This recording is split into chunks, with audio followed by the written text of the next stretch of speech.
and ownership of the Saints to us. Eli? Oh my God, he's right. Of course I'm right. I wrote the fine print myself. Let's just shoot him. This little cobweb potion, you'll fall into dark devotion. Whew! I am finally finished with the story of Saints Row 2022. As I'm writing / editing / recording this, I'm not 100% done with the game, but I'm about almost there. So I decided to do a little review of my own and have some fun with it. The scale will start at 10 out of 10, and every time I get to something I don't like, the score will lower, and stuff I do like, the score will raise. Anything in the middle will, be unchanged. And I have to be fair, which means I can't give something a bad just because I don't like flying. To be fair, Saints Row has the easiest control schemes when it comes to flying, but I just don't like flying. So let's start with the elephant in the room. Let's get that money. I still have the fucking hat on. What the fuck?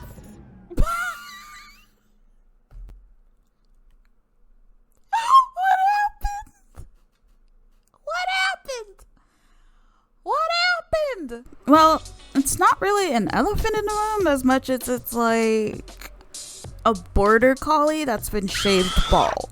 It's just there and like it's an eyesore at first, and then you're just like, well, I guess it's there. Can't really do anything else besides wait for its fur to grow back. Normally, I don't really care about bugs because they usually make for good times. And then they ruin my progress. Had I done this review earlier, I might have been more annoyed by it, but I ended up spacing out my sessions through the patches, so the glitches and bugs became fewer and fewer as I played. Early on, I ran into a glitch during the mission where the Pentettos attacked the Idols party where Nina wouldn't get in a car. I also ran into one of those police van glitches where it just wouldn't blow up. Then the mission where you teach Eli to shoot, I had a glitch where we couldn't just get rid of our wanted level, like it wouldn't go away. There was also some homie comments where it took them a while to say certain stuff, even if the little subtitles popped up. The train robbery f***ed up my spawn, but like I said, some of it was good times.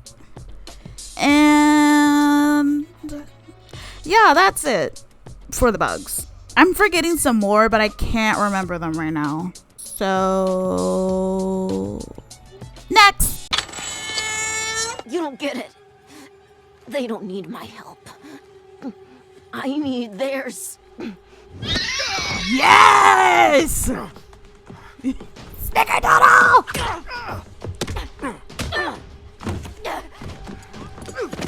Oh my god, Eli!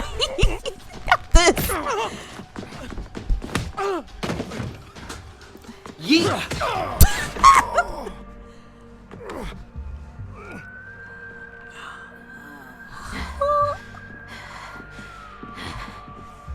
You're fucked now, buddy. The power of fucking friendship. So yeah, the story, very short. Volition definitely could have done better in that department. Even from the point of understanding what they were trying to do with the story, I feel like it could have gone more in depth with certain parts in it. In general, the tone of Saints Row seems to be building on the relationships and the dynamics between the members of the Saints. So it's a nice change for there to be more focus on the Saints as a group and not just their conquest. It really is their origin story, and I'm totally here for it. I just feel like it needed more meat to better deliver the finale. Like, outside of him obviously being the one that was going to turn on us, I personally would have enjoyed more missions that showed us the purple polycule as a unit. Kind of like how they are in the announcement trailer where everyone has their part. Then through that, you could show hints that the Nahualli does not like sharing a role with the boss. Especially when you get the meaning of his name being a shadow of a human soul. The train mission kind of has that with the whole he carved out Sergio's heart thing, but it's also like, as a person who's been with the series for a while, it's not the most f***ed up thing a Saint has done.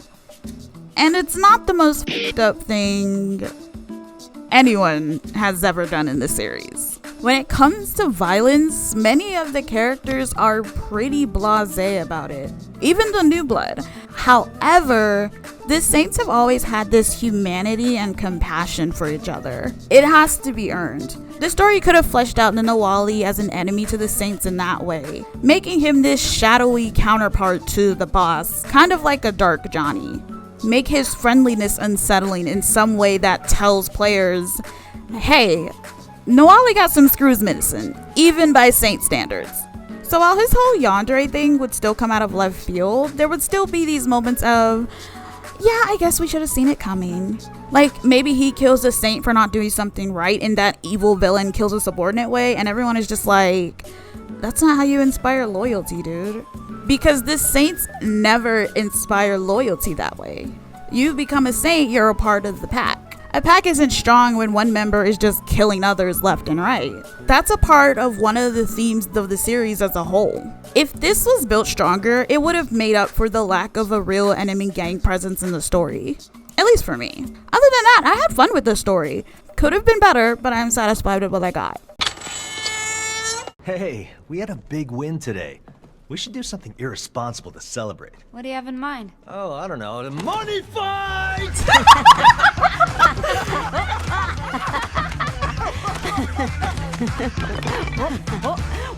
Whoa! We'd almost kill Kev. I was in the moment. Dumb son of a bitch. I am so sorry, Kevin. Buy me a stand mixer and all is forgiven. Deal. Like I said in the previous section, Saints Row's story focuses more on the rise of the Saints and their dynamic together. Because this is the main focus of the story, the characters do fare better when it comes to fleshing them out. In one game alone, we know more about these new Saints than the OGs because of how the story is structured. And it helped me get attached to them and not just their goofy antics throughout the game. Their backstories aren't shoved in your face, and it just naturally gets told through circumstance. So an excuse of being force-fed their backstories isn't really valid. Like, the Mega Burger mission is when you find out Kevin was a victim of the American foster care system, which leads to him being so chill. Except he's not actually chill, he's just developed a people-pleasing complex, which makes him as non-confrontational as possible with people who he sees as potential family, which led him to joining up with the idols in the first place. Then you have Nina, who inherited her mom's car after she died and drove all the way to Santo Ileso from Guadalajara. It's why her car meant so much, and exactly why she joined the Panteros, since they understood the love and connection someone could have with their car. All the more reason Sergio destroyed Nina's car. Much like the idols, the Panteros were a family that was only meant to serve the interests of these leaders, Sergio and the collective. Eli is a different case. It's not too hard to understand who Eli is, especially in this era where rat racing now goes by the name of hustle culture and this drive for everyone to be their own boss. Eli is basically that in the legal sense. To the point where you never find out what he does for a living to help pay rent, but you can figure it out. Ain't got no job.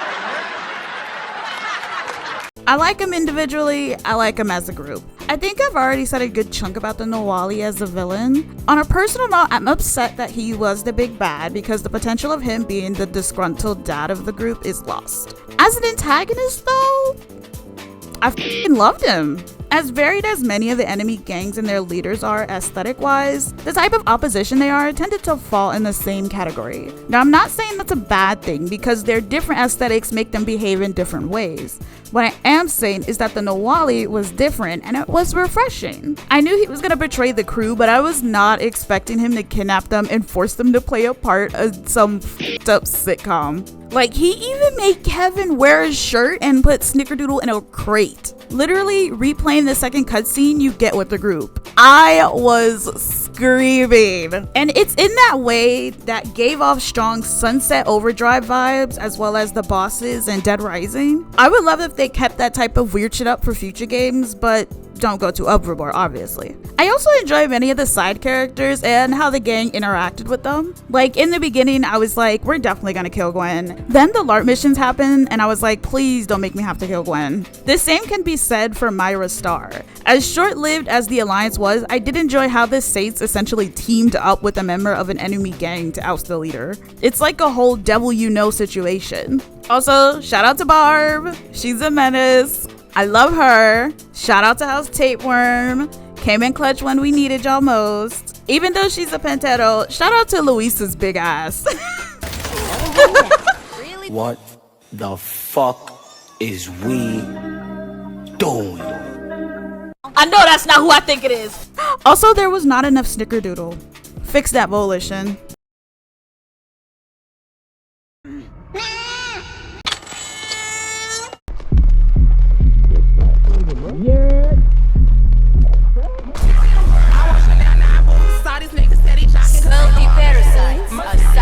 Oh shit! Have come to save you from yourselves. So this might come off a little personal. The gang should have been done way better, at least story-wise. Each of them have something and you're just like expecting for the story to dive deeper in terms of learning what their weaknesses are and taking them down. Marshall's ending is really the one I didn't have a problem with because it's literally a private military group and you're not just gonna destroy that completely.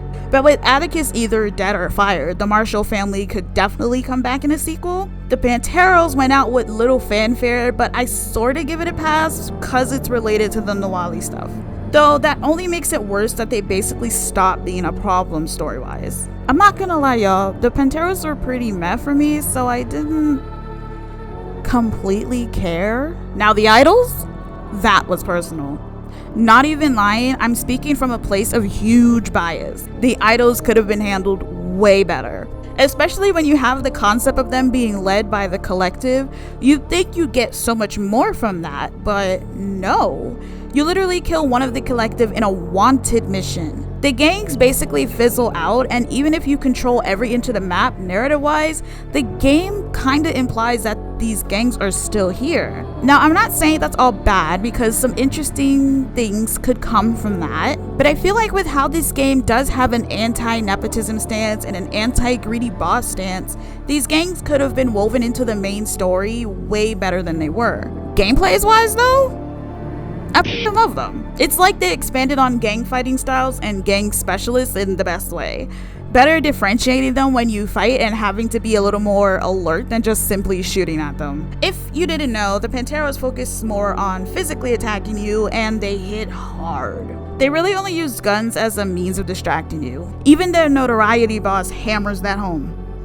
Literally. The idols are all about swarming you. Not only do they call in for backup, but they will also call in 2 extra idols. The funny part about them though, which goes along with their whole fake revolutionary stick, is that when it gets too hectic, some of them will legit just run away. The Marshall's tactic of trying to keep you in place is also fun, but it's mostly reserved to their wranglers, who don't always show up if you're causing casual mayhem.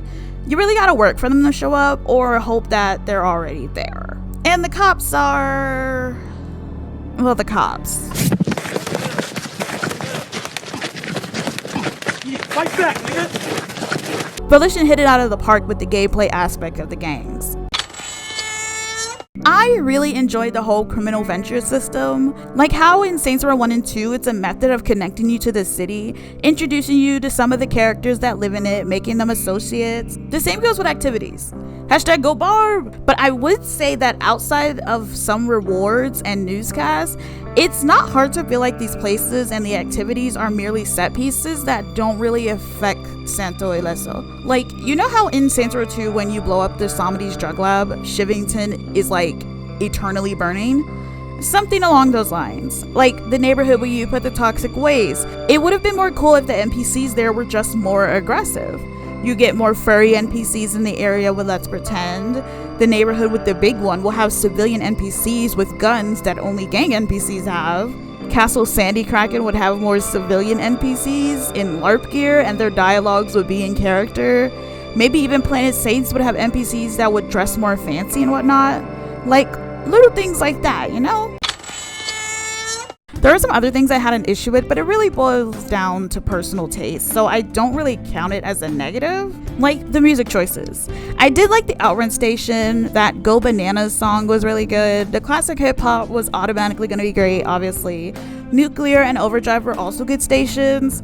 It's just that most of the songs weren't my thing, really. It was easy to vibe to them, but I never had that moment of like, oh shit, this is my song, and then stayed in the car.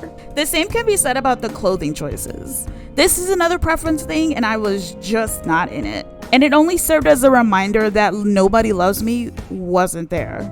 I was distraught when I realized this, and I needed a moment to grieve. Luckily, Leather and Lace was still there. I couldn't be an emo whore, so I settled for regular whore. Wouldn't say it's the most lacking in terms of clothing in the series though, but it's this case of, Volition, I've seen you do better.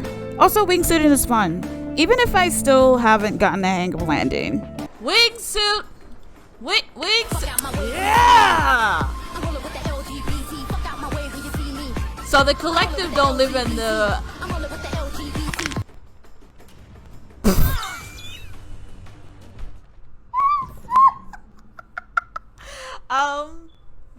Okay.